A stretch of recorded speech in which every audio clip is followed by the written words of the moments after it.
Ma famille m'a traitée comme une étrangère, mais le directeur du restaurant m'a reconnue. Je n'oublierai jamais ce soir-là. C'était l'anniversaire de mariage de mon fils et de ma belle-fille, et ils avaient à réserver une grande table dans un restaurant réputé du centre-ville. Une soirée brillante, paraît-il, pour réunir toute la famille. Toute la famille.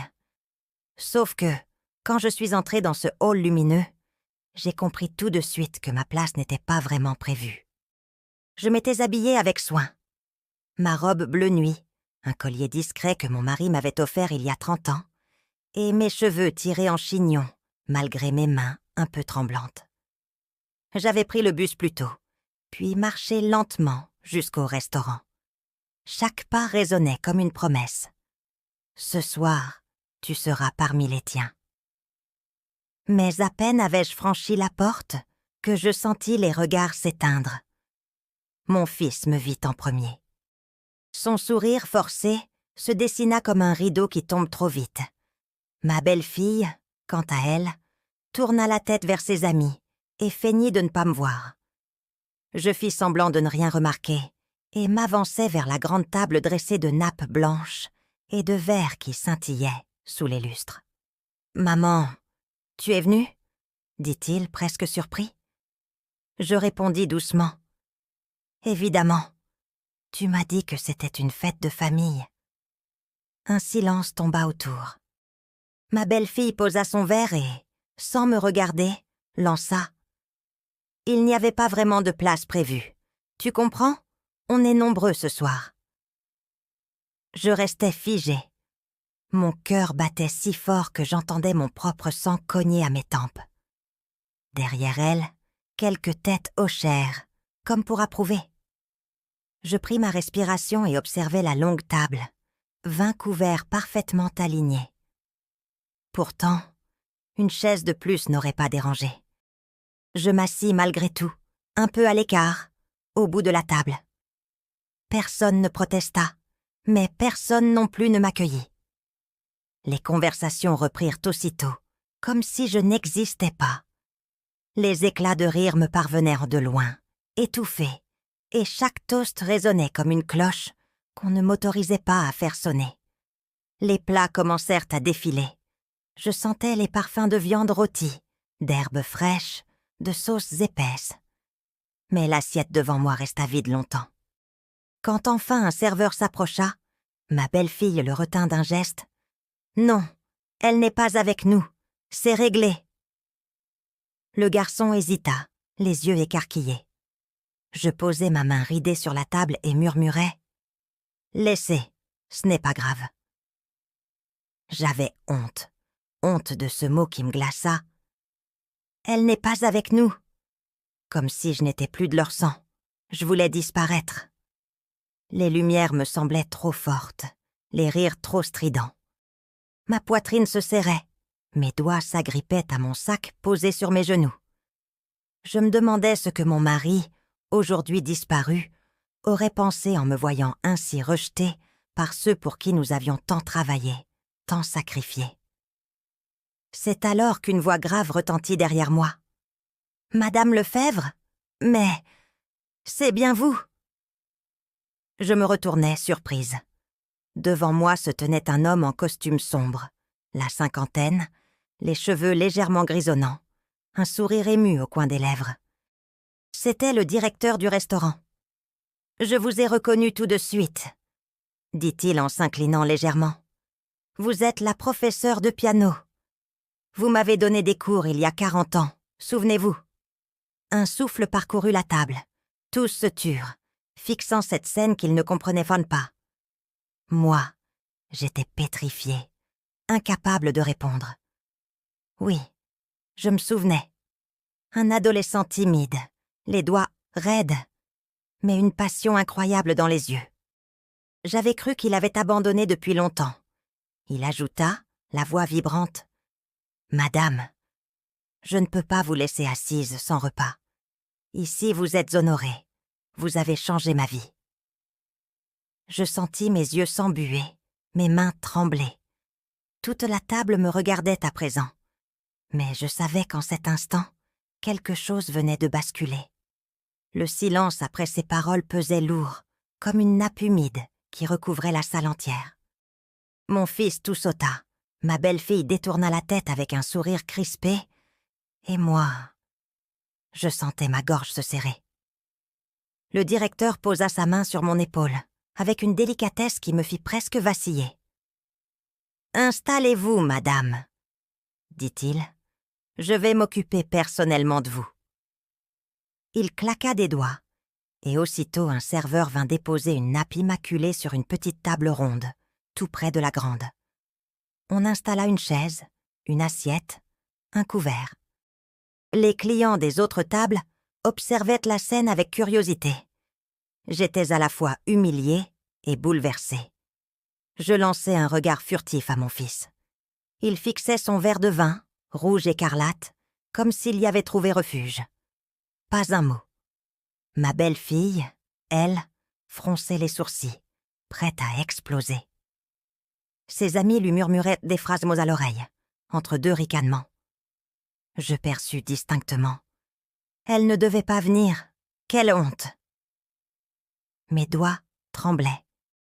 Pourtant, je pris place à cette table isolée, dos droit, tête haute. Une voix intérieure me répétait « Ne leur donne pas la victoire. Respire. Tiens-toi digne. » Les minutes s'écoulèrent lentement. Je voyais les assiettes garnies défiler pour eux. Homards, viande tendre, desserts flambés. Pour moi, le directeur apporta lui-même une coupe de champagne. En la posant, il me regarda dans les yeux. « Tout ce que je suis aujourd'hui, madame, je vous le dois. Vous m'avez appris à croire en moi, à persévérer. Je n'ai jamais oublié vos encouragements. » Je sentis mes joues chauffer. Moi, une vieille femme rejetée par sa famille, je devenais soudain une figure honorée par un étranger.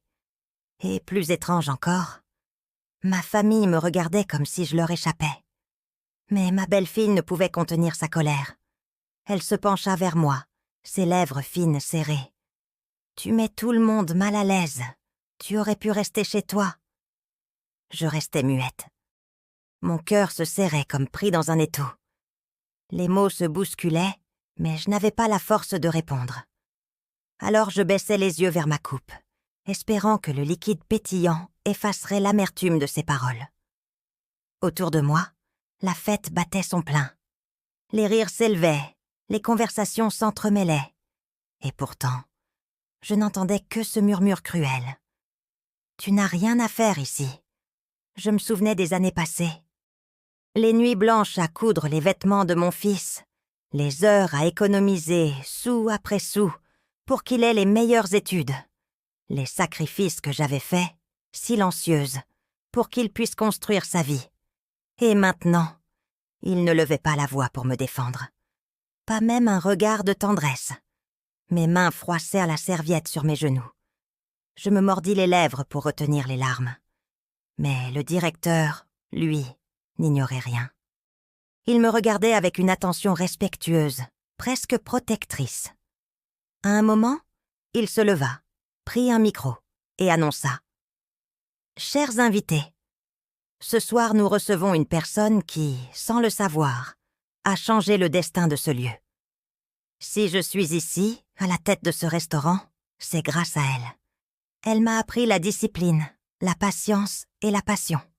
Je voudrais que nous lui rendions hommage. » Un frisson parcourut la salle. Des applaudissements timides se firent entendre, puis plus forts.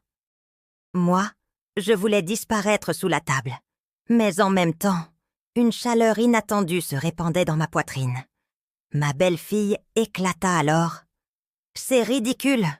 On n'est pas là pour elle, mais pour notre mariage. » Tous les regards se tournèrent vers elle. L'air vibrait de malaise. Mon fils rougit jusqu'aux oreilles, murmurant « Calme-toi, ce n'est pas le moment. » Je n'arrivais plus à respirer.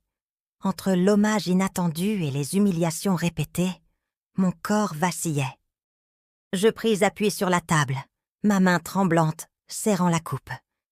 Et c'est alors que le directeur ajouta, d'une voix plus ferme, presque théâtrale, « Ce que madame ne dira jamais, c'est qu'elle a tout sacrifié pour les siens. Elle mérite notre respect, pas notre indifférence. » Un silence de plomb retomba. Mon fils me regarda enfin, pour la première fois de la soirée. Son visage se crispa, partagé entre gêne et honte. J'ouvris la bouche pour répondre, mais ma voix se brisa. Je savais que quelque chose de plus grand se préparait, que ce dîner n'était que le début d'une vérité plus lourde encore. Je ne pensais pas que cette soirée prendrait une telle tournure. J'étais encore assise à ma petite table, le regard perdu entre les verres étincelants et les nappes blanches, quand le directeur du restaurant revint vers moi, avec une enveloppe à la main. Il me la tendit, solennel, comme s'il s'agissait d'un trésor. « Madame, » dit-il d'une voix ferme, « vous avez peut-être oublié, mais c'est vous qui m'avez appris à garder une trace de mes engagements. Quand j'ai ouvert ce restaurant, j'ai promis que si jamais vous franchissiez ma porte, vous seriez toujours accueillie comme une reine. Voici la preuve écrite, signée de ma main, il y a 20 ans. » Je tremblais. L'enveloppe contenait une vieille lettre, jaunie par le temps. Je lus les lignes tremblantes écrites d'une écriture d'autrefois. « À ma professeure de piano, qui m'a donné confiance et persévérance, je jure de toujours lui offrir un repas et un accueil digne, tant que je vivrai. » La salle entière retenait son souffle. Je levai les yeux, incapable de parler. Mon fils fronçait les sourcils, incrédule, comme s'il découvrait une facette de ma vie qu'il n'avait jamais soupçonnée. Ma belle-fille, elle, murmurait à ses voisines, une mise en scène pathétique. Mais soudain, le directeur reprit. Et je n'ai pas été le seul. Plusieurs de mes amis, aujourd'hui devenus avocats, musiciens, chefs, sont passés entre vos mains. Madame, vous avez laissé une empreinte indélébile. Alors, il fit signe à l'un de ses serveurs. Celui-ci apporta une tablette, lança une vidéo sur le grand écran du restaurant. Je crus m'évanouir. Des visages apparurent, anciens élèves à moi, désormais adultes, certains à l'étranger, d'autres dans la même ville. Ils parlèrent de moi, de mes cours, de mes encouragements. Sans elle, je n'aurais jamais eu le courage de passer le concours du conservatoire. Elle m'a appris à persévérer dans la musique, mais aussi dans la vie. C'était plus qu'une professeure, c'était une deuxième mère. Mes mains tremblaient si fort que je dus les poser sur mes genoux pour les cacher. Les larmes coulaient, malgré moi. Chaque mot était une gifle douce, une reconnaissance que je n'avais jamais reçue de ma propre famille. La salle applaudit longuement. Des inconnus se levèrent pour me saluer. Moi, j'étais à la fois fière et anéantie. Comment pouvait-il se faire que ces étrangers se souviennent de moi, avec tant d'amour, alors que mon fils restait figé, incapable de dire un mot en ma faveur? Je l'entendis enfin murmurer, à voix basse mais audible. Je ne savais pas. Je tournai la tête vers lui. Nos regards se croisèrent. Dans ses yeux, il y avait de la confusion, de la honte, peut-être un reste de tendresse enfoui. Mais sa femme l'attrapa aussitôt par le bras. « Tu ne vas pas tomber dans ce piège sentimental. Elle cherche à s'attirer la pitié. » Ces mots me transpercèrent, comme un couteau planté dans une plaie déjà ouverte. J'aurais voulu crier, leur rappeler tout ce que j'avais fait pour eux. Mais ma voix se perdit dans ma gorge. C'est alors que le directeur, impassible, ajouta « Madame, vous méritez plus que ce silence. Ce soir, la maison vous offre non seulement ce dîner, mais aussi un hommage. Vous êtes inscrite dans notre livre d'honneur. » Il apporta un registre épais, couvert de cuir. En l'ouvrant, je vis mon nom écrit en lettres dorées. Madame Lefebvre, fondatrice invisible de tant de destins. Les clients se levèrent encore une fois, applaudissant, certains criant bravo. Et là, devant toute la salle, ma belle-fille perdit son masque. Elle se leva brusquement, sa chaise raclant le sol. « Ça suffit !» cria-t-elle. « Cette mascarade est insupportable. Elle n'est rien qu'une vieille femme qui veut s'incruster partout. Elle ne fait plus partie de notre famille, et elle ne le sera jamais. » Un silence de glace s'abattit. Tous les regards se tournèrent vers elle. Mon fils, blême, posa une main sur son bras pour la calmer, mais elle la repoussa violemment. Je sentis mes jambes faiblir, mes oreilles bourdonnaient. Les mots résonnaient encore. Elle ne fait plus partie de notre famille. Mais le directeur ne céda pas. D'une voix ferme, presque coupante, il déclara « Madame, peut-être que certains refusent de la voir comme de la famille. Mais ce soir, dans cette maison, elle est la nôtre. » La salle éclata en applaudissements. Des clients vinrent spontanément me serrer la main. Certains me prirent dans leurs bras. Je me sentais emportée dans un tourbillon irréel. Et c'est alors que je vis mon petit-fils, le fils de mon fils, assis au milieu de la table, silencieux jusque-là. Il se leva lentement. Son visage d'adolescent était tendu, ses yeux humides. Il s'approcha de moi, contourna la table et dit d'une voix claire « Moi, je suis fière d'être son petit-fils. » Je crus que mon cœur allait éclater. La salle, déjà debout, redoubla d'applaudissements. Mon fils resta figé. Ma belle-fille fulminait, mais plus rien ne pouvait arrêter ce moment. Je savais que la tempête ne faisait que commencer, car cette reconnaissance publique, je la pressentais, allait changer bien plus que ce dîner. Elle allait réveiller des vérités enfouies depuis longtemps. Quand mon petit-fils prononça ces mots, « Moi, je suis fière d'être son petit-fils. » Je sentis mes jambes céder. Ce n'était pas seulement une déclaration, c'était une délivrance. Comme si, à travers lui, une génération nouvelle venait de briser la chaîne de silence et de mépris qui m'écrasait depuis des années. Il me prit la main. Sa paume était chaude, ferme, pleine d'une sincérité que je n'avais pas sentie depuis longtemps. Son geste simple devant toute la salle me rendit une dignité que ma belle-fille essayait de m'arracher. Ma belle-fille, justement, se leva de nouveau, le visage déformé par la colère. « Assieds-toi! Tu ne comprends rien! Elle ne nous a jamais rien donné. Elle ne mérite pas ton respect. » Les mots claquèrent comme des coups de fouet. Mais cette fois, ce ne fut pas moi qui tremblais. Mon petit-fils tourna lentement la tête vers elle et dit d'une voix basse mais ferme « Toi, tu ne comprends rien. » Un silence brutal tomba. Mon fils se prit la tête entre les mains, comme s'il réalisait soudain l'étendue du désastre. Tous les invités retenaient leur souffle. Moi, je ne pouvais plus parler. Les larmes coulaient sans retenue. Et pourtant, je me tenais droite, fière. Parce qu'en cet instant, je n'étais plus invisible. Le directeur du restaurant conclut la scène avec dignité. « Mesdames et messieurs, je vous invite à lever vos verres. À Madame Lefebvre, dont la bonté et la persévérance traversent le temps et les générations. » Les verres s'entrechoquèrent. Un chœur de voix répéta mon nom. Je ne reconnus plus ce lieu. Il s'était transformé en salle d'hommage. Moi qui étais venue mendier une place au bout d'une table, j'étais devenue l'invitée d'honneur. La soirée se termina dans un mélange étrange de triomphe et de douleur.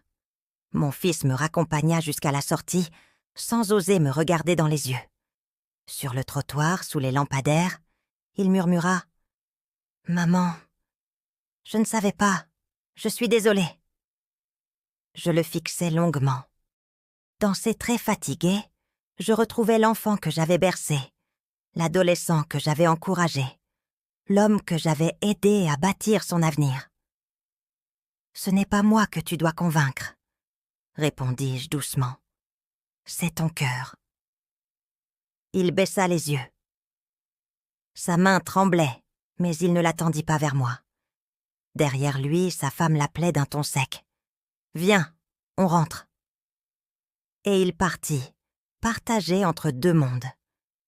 Je restai seule quelques instants devant le restaurant. Le directeur sortit me saluer une dernière fois. « Madame, sachez que cette maison sera toujours la vôtre. Je hochai la tête, incapable de trouver les mots.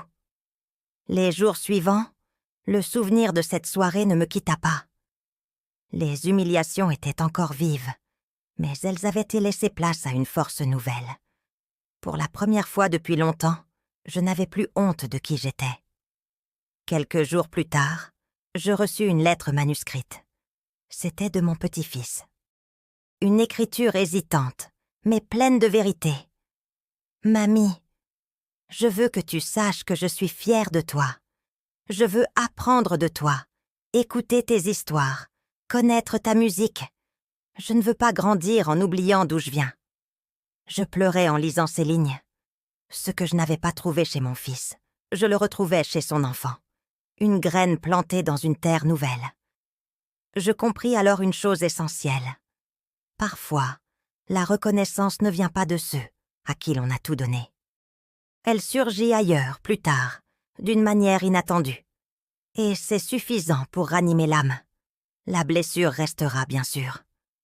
Je n'oublierai jamais la voix glaciale de ma belle-fille, les silences lourds de mon fils. Mais au milieu de cette douleur, une lumière s'est allumée. Celle du respect retrouvé, celle de la transmission qui ne s'éteint pas.